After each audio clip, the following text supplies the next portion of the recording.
Cairns to Cowan is a full day's travel. The heavy corrugated road takes its tolls on tyres, as this fella found out. Now, it doesn't matter how well you prepare for a trip to Cape York. We've just left the Palmer River on the way to Cape York, and one of the cars we've come across, a fairly good tyre, and it's just blown straight out. I've never seen one blow out as good as that. Have a look at that. We head along the Frenchman's Road, and the scenery changes all the time, from heavily forested to open country with only small shrubs growing, and rocky gorges cut deep into Mother Earth, and this tells me that the Pasco River is not far away.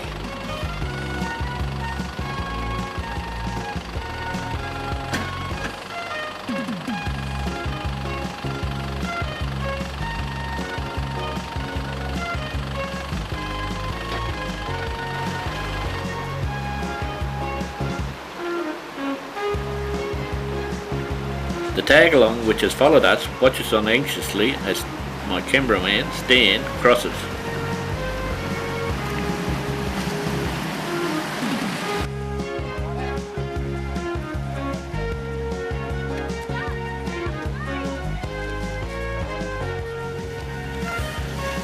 The Frenchman Road is not to be taken lightly, as there are quite a few bog holes and wash-away creeks, and some find it very hard to navigate. This Bronco gets into difficulty because of the cage he has built around the car. It keeps catching on the walls of the creek.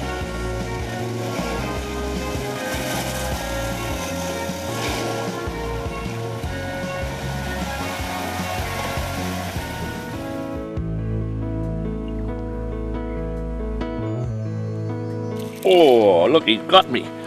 Oh, look at the claws on these fellas. And look what we've been rewarded with. That's not a bad prawn, that's as big as my hand. And he's got very sharp claws. You can bend them around too, he gets you down again. You can nearly reach over the back and grab me with those claws, you know. They'd have to be over an inch thick, they would.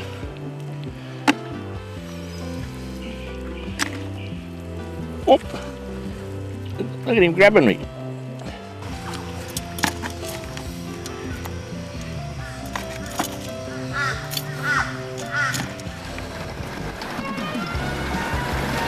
Now here's what we've been looking for, the Telegraph track. And it doesn't take us long for our party to run into someone in trouble.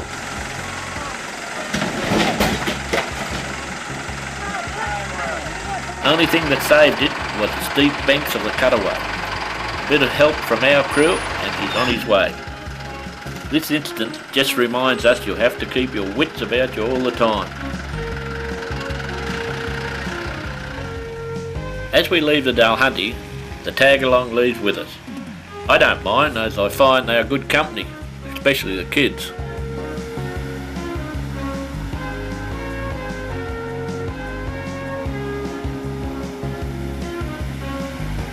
Now the big test, gunshot. And I can assure you, it will test your nerves. As you approach the top, you cannot see what's in the front of you until you're over the edge. Then it's too late to go back.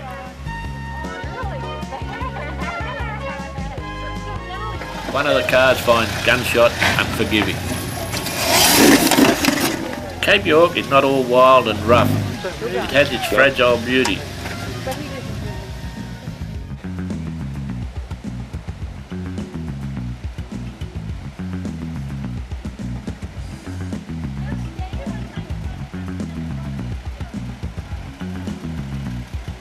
Another crossing, Cockatoo Creek. Everybody takes their time and nobody has a problem.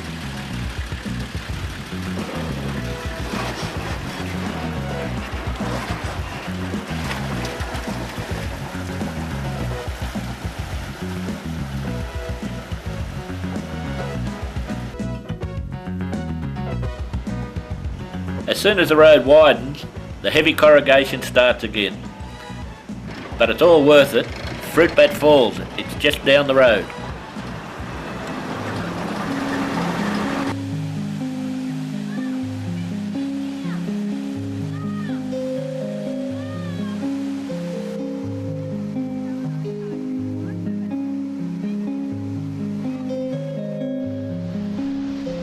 Fruitbat Falls, probably one of the prettiest places on earth. Water in here is crystal clear. There's no factories up the end of the river. There's not even a house on there. Probably the purest water in Australia. And I'm going in there. I've earned it today. We've been travelling over corrugation. This is my reward and relaxation now. As we play in the water, we should give thanks to the people who turned this beautiful place into a national park.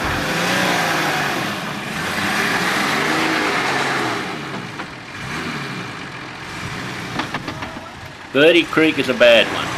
Even Stan has to have a couple of goes.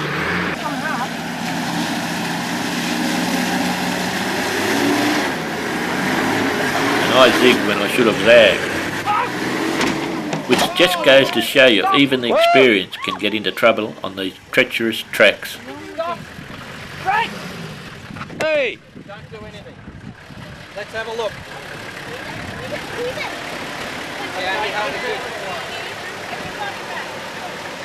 Cypress Creek. Now isn't this something to write home about? At this crossing all care must be taken. For if you were to zig here, it's a 30-foot drop to the bottom.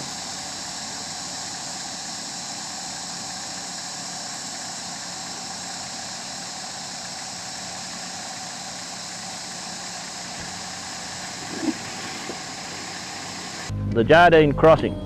Now we were going to try and cross it, but we have no snorkels, the river's flowing far too quick, and it's that deep on the other side, and the sand's soft.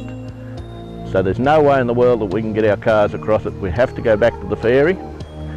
Even if you cross it here, you've still got to pay the Ingenue people the $80 for crossing the river and camping over there. A rough but uneventful trip back to the Jardine Ferry, where we pay our $80 and board the ferry, 6 cars at a time.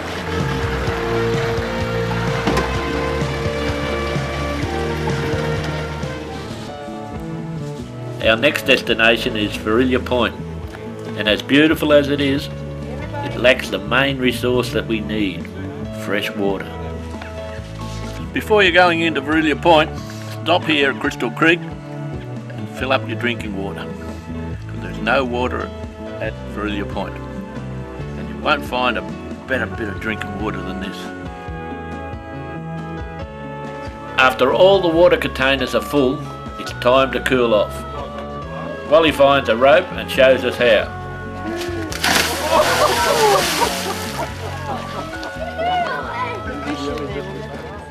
At Vrilya Point, this is the easiest way in the world of catching mud crabs. You don't even need pots. Most times we just use a little scoop net. Today I use my little throw net. Now he's not a bad crab.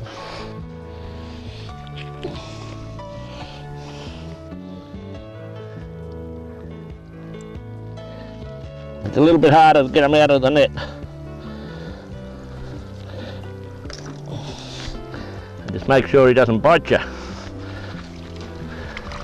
If you put him back in the water, he'll release the net. The same if he's got hold of your finger. If you put him back in the water, he'll release your finger.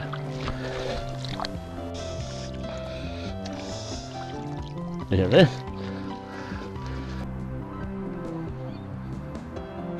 We've gathered a lovely meal here tonight. Got a crab, a few oysters, and these beautiful mangrove snails. And they are beautiful. What do you reckon about that? Oh, better than an oyster. Absolutely beautiful. As the sun sets over Vrilya Point, we have to end this journey, and it's home tomorrow. Now this has been a very hard journey, but it's been a very pleasurable one. And thanks to Paul here, a very knowledgeable one, Paul. Thanks. Thanks a lot, mate.